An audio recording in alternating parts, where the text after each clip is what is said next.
The unlikely friendship. Mia was new to school and found it difficult to make friends. She sat alone in the back of the classroom, barely speaking. Across the room was Alex, the loud, funny class clown who loved making everyone laugh.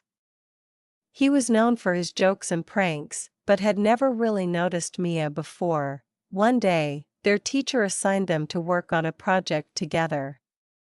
Mia felt nervous and out of place, while Alex was annoyed he couldn't pick his friends.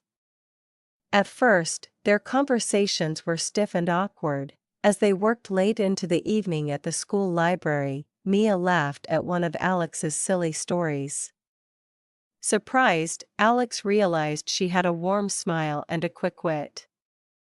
He started to see her differently. Days passed, and they started sharing stories and secrets.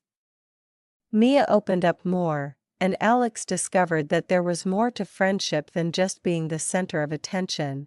They learned from each other and understood that true friendship means accepting people for who they are, quirks and all.